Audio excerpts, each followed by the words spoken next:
ये कहानी एक सच्ची घटना पर आधारित है। इसे मजाक में लेने की गलती कभी ना करें। ये कहानी भेजी है मेरे दोस्त सुमित ने। क्या हुआ था सुमित के साथ और ये कहानी उसने कितने दर्द में लिखी है वो मैं आपको बताता हूँ। तो चलिए शुरू करते हैं आज की एक नई डरावनी भूतिया कहानी। तब तक हमारे YouTube चैनल शायर की दुनिया ब्लॉग को सब्सक्राइब कर लो। सुमित का घर जंगलों के बीचों बीच था और उसके घर के सामने और किसी व्यक्ति का घर नहीं था। आगे से एक ट्रेन की पटरी गई हुई थी जिससे रात को 12 से 1 बजे तक एक ट्रेन जाया करती थी और कभी भी उस पटरी में उस ट्रेन के सिवा और कोई भी ट्रेन नहीं जाती थी। क्या था उस ट्रेन का कारण वो चलिए मैं आपको आगे बताता हूँ। सुमित के घर में उसकी छोटी बहन पूजा और सुमित ही रहते थे। उसके माता पिता जब सुमित और उसकी बहन पूजा जब छोटे थे उसी समय वो स्वर्गवास हो गए थे। उस दिन से सुमित और पूजा अपने बड़े से बंगले में अकेले गुजारा कर रहे हैं। उनका पैसा उनके दूर गांव के बीचों में जो खेती है, खेती बाड़ी उसमें करते हैं जो किसान खेती, वही पैसे से इनकी गुजारा होता है। ये अपने ज़िंदगी 5 साल से इसी घर में बिताते हैं। ना कहीं जाते थे और ना कहीं पढ़ पाते थे। इस छोटे से माहौल के अंदर ये एक बंद कैदी के जैसा हो चुके थे। लेकिन ये हमेशा अपने छत पर से उस ट्रेन को रात को देखा करते थे। रोज़ वो ट्रेन रात के 12 बजे से 1 बजे के बीच कभी भी आया करती थी। वो सब शाम को 8 बजे सो जाया करते थे और रात के 12 बजे का अलार्म सेट करके वो उठ करके उस ट्रेन को देखा करते थे। वो ट्रेन को देख करके ये अपना हाथ हिलाया करते थे जैसे कि वहाँ से कोई आदमी इन्हें देखे और वो भी हाथ हिलाए।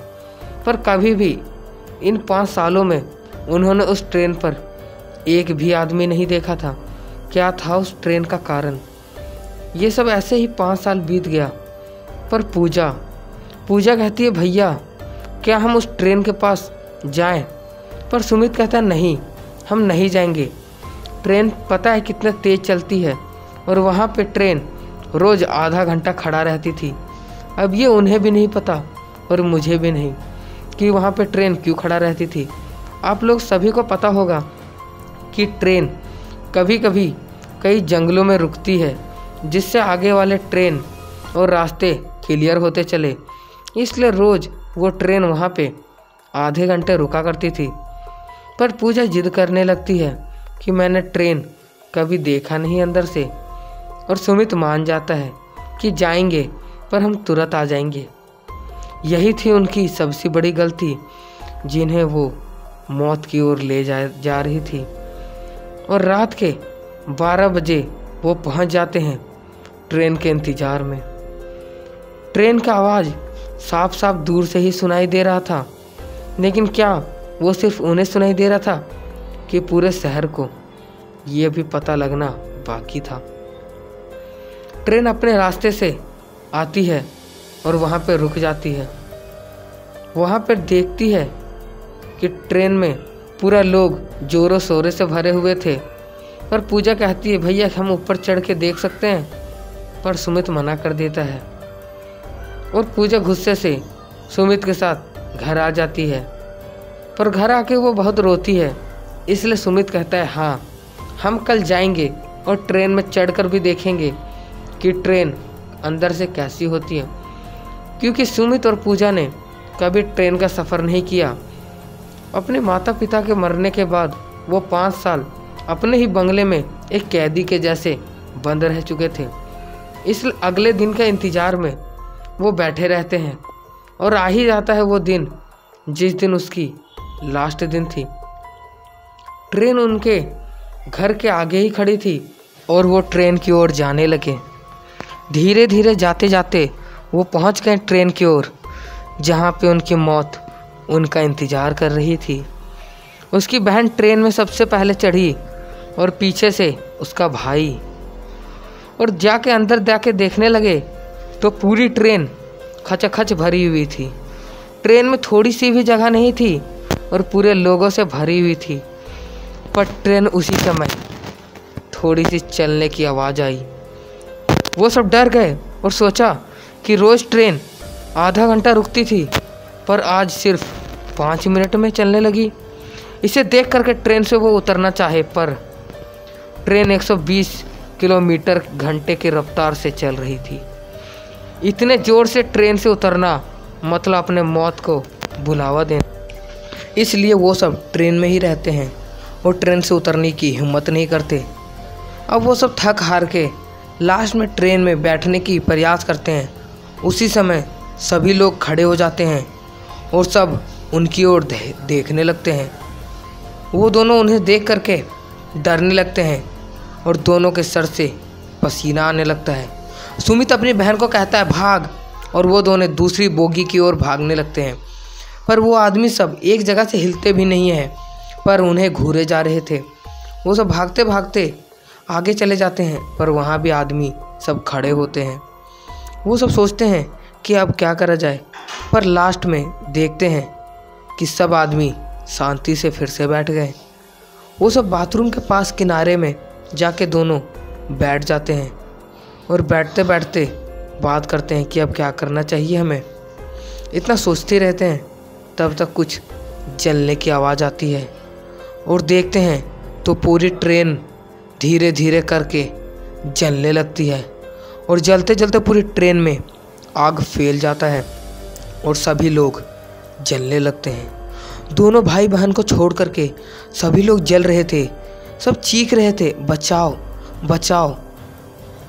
कोई इधर गिर रहा था, कोई कहीं और, कोई ट्रेन से बाहर कूद जा रहा था और करते करते पूरी ट्रेन जल गई। पूरा धुआं ही धुआं फैल गया और दोनों वहीं पे बेहोश हो गए। जब उनकी आँख खुली तो देखा पूरी ट्रेन जली हुई थी और अभी भी ट्रेन पूरी गर्म थी। मतलब अभी ही आग ख़त्म हुई है और वहाँ पे कोई भी आदमी नहीं था।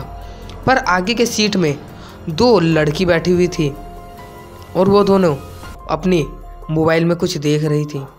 ये सब उनके पीछे खड़े थे और धीरे धीरे गए और उनकी ओर जैसे देखा तो उसका मुंडी पूरा जला पड़ा हुआ था। उसके सर पूरा जले पड़े हुए थे और मुंह से और आँख से खून निकल रहा था। वो सब डर के नीचे गिर जाते हैं और रोते रोते भागने लगते हैं। भागते भागते उसकी बहन गिर जाती है और सुमित उसको उठाने लगता है, पर तब तक वो दोनों लड़की खड़ी हो जाती है और उसकी ओर आने लगती है। तब तक ये दोनों उठते हैं और फिर भागने लगते हैं। ये सब बहुत आगे जा चुके थे और फिर पीछे मुड़कर देखते हैं तो दोनों में से कोई भी लड़की वहाँ पे नहीं थी। पता नहीं दोनों लड़की कहाँ पे चली गई। वो सब ने सोचा कि हम इतनी आगे आ गए पर ट्रेन का इंजन अभी तक नहीं मिल रहा। ट्रेन का इंजन है तो है कहाँ पे। वो सब आगे चलते जाते हैं पर ट्रेन का इंजन कहीं आ ही नहीं रहा था।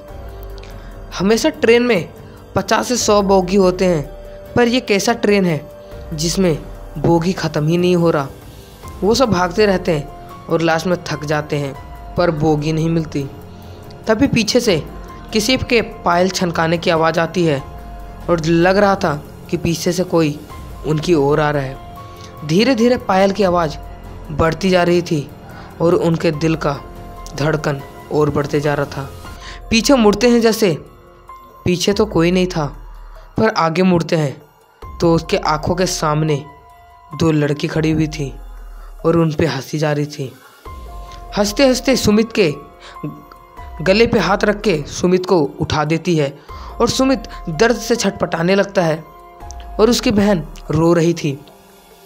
तुरंत सुमित गिर जाता है और वो दोनों फिर वहाँ से भागने लगते हैं, पर दोनों में से कोई भी वहाँ से भाग नहीं पाता क्योंकि जितना भी पैर चला रहे थे एक ही जगह पे वो चल रहे थे और बार बार वो कितना भी भागने का प्रयास करे वहाँ से आगे बढ़ नहीं पा रहे थे। उन्होंने सोचा कि चलो हम लास्ट अब ट्रेन से कूद ही सकते हैं और वो दोनों ट्रेन से कूद जाते हैं। कूदने के बाद सीधे वो झाड़ियों में गिर जाते हैं और वहीं पे बेहोश हो जाते हैं। सुबह उठते हैं और देखते हैं तो उन्हें पूरी चोट लगी हुई थी, उनके सर से खून आ रहा था।